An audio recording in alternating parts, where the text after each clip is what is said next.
What's going on, everybody? Welcome back to the channel. So today I'm going to be testing out a ceramic coating from Superior Products, and I'm going to show y'all in just a few. Let me grab it. Okay, so this is Superior Products. Y'all know I use a lot of their stuff. This is the Nano Ceramic Coating 5K UNH hardness. As y'all can see,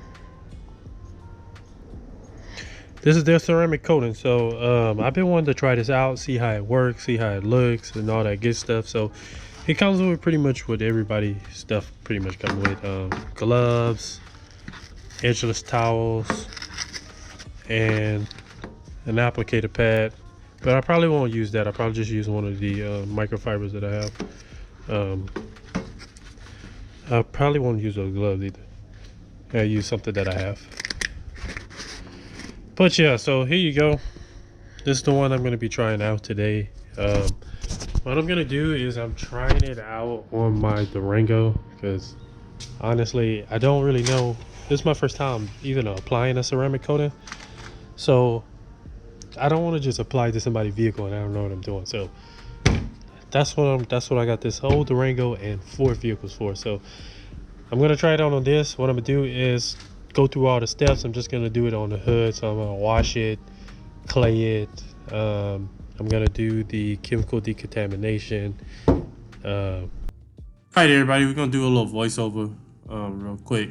So obviously I treat it as if I'm washing the whole vehicle. So every vehicle I do a rinse off first to get some of that stuff off, and then I foam it down afterwards. So I honestly don't remember the last time I washed this Durango, and it's probably been at least 4 or 5 months. Probably I haven't washed this Durango, and that's telling the honest truth. That's bad.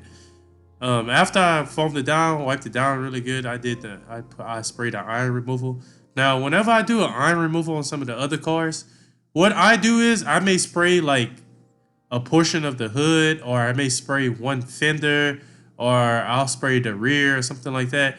And if I don't see it reacting nowhere, like at all, I just move on to clay bar by hand. So, but in this case, I would have did the chemical decontamination regardless and clay barred regardless. But yeah, so I foam it down. So I go ahead and clay bar it again. And some people say you cannot clay bar with using the foam. I did a consultation, as y'all heard me say a couple of times in some of the other videos, and this is one of the questions that I asked. And I asked about clay barring with the foam, and they said it was that was okay. You can do that. Obviously, if it's hot outside and it's drying up, then yeah, you want to have some type of lubrication and stuff. But the weather was pretty much perfect, and I was good. And plus, this is my own Durango. It doesn't really matter. So clay bar did real good. Now, I do think I'm just going to go ahead and get an actual clay instead of using this clay mint, because I don't know. This is the second time I use this clay mint, and I don't feel like it pulled out as much stuff as it should have, versus using an actual clay bar. And I tried using that synthetic stuff too, and I just don't. It left some marks on a car before, and I had to polish it out. And ever since then, I stopped using it. So right here, I'm gonna go ahead and rinse it off. So after I dry it off, as y'all gonna see, the last part you're about to see me do is probably spray the paint prep.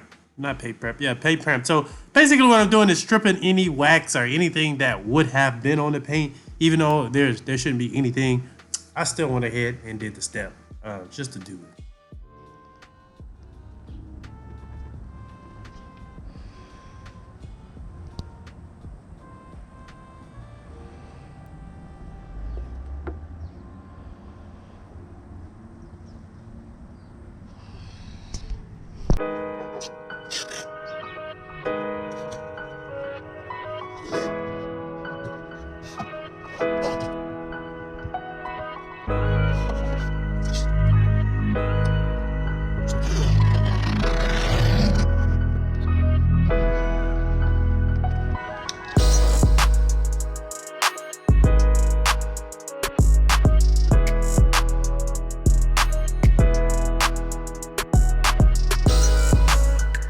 Now I can tell y'all, like, without even having to shine a light on it, there's a, like, in person, there's a noticeable difference. This side looks a whole lot brighter just from the polish. Looks a whole lot brighter. This side looks dull, as y'all can see. All those scratches. I don't know if it's picking up on camera. You go from this to damn near took out. As you go up, you start seeing all those scratches. You get down.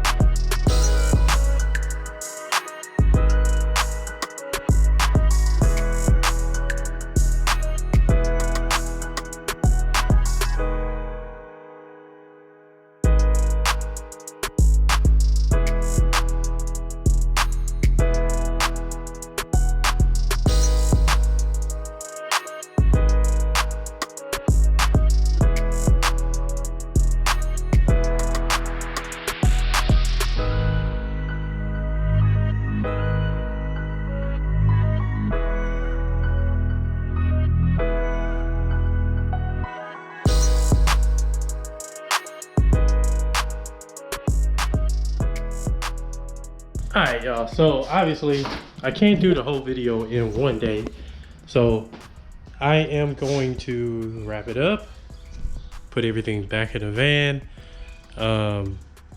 get all my stuff organized, take the Durango will be parked up in the garage for all day, all tonight maybe. This is the next day. It should be 100% cured by now. I'll tell you off the bat that you could notice, like, kind of visually where the ceramic was applied and where it wasn't applied, because this side is non-ceramic, this side it has ceramic, and it's like a shade darker, or like just a little glossier than the actual paint. I don't know if y'all see where that line is at. That's where the tape was, but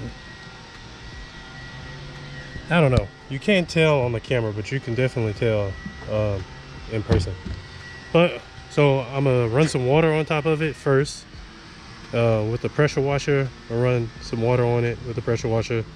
We're gonna see how it beads up and all that.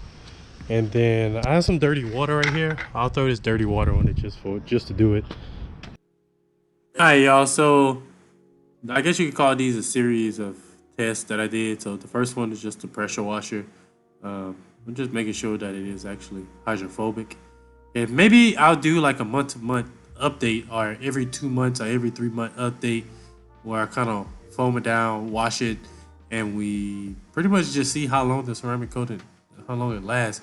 It is rated, I think 3 to 5 years, I think is what they said. So just make sure you do your research first. But it also is recommended that you do 2 coats. I only did 1 coat on that side.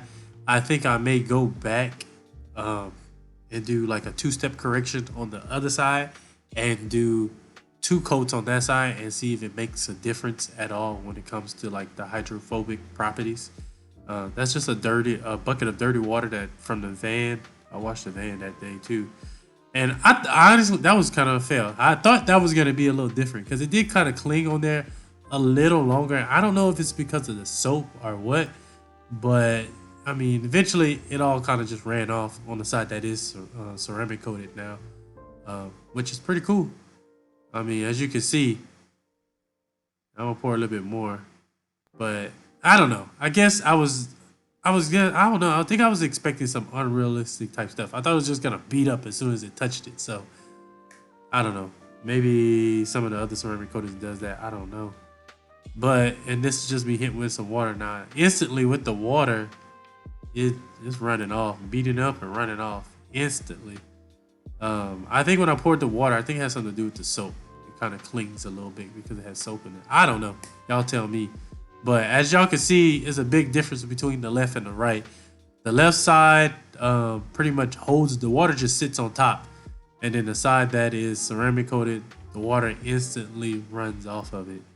and it is also way easier to dry a ceramic coated vehicle than a non-ceramic coated vehicle. As you're gonna see, it took me like 2 little swipes to wipe up all the water off of the right side, and it took me damn near 4 or 5 swipes to wipe up all the water on the left side. So right there, 1, 2, that's it. But that ain't gonna happen on the left side. So there's a big difference. I mean, it definitely did enhance the paint, um, and it definitely did. It's definitely doing its job of protecting it. So thank you for watching. I hope you have a good day, and I'll see y'all in the next one.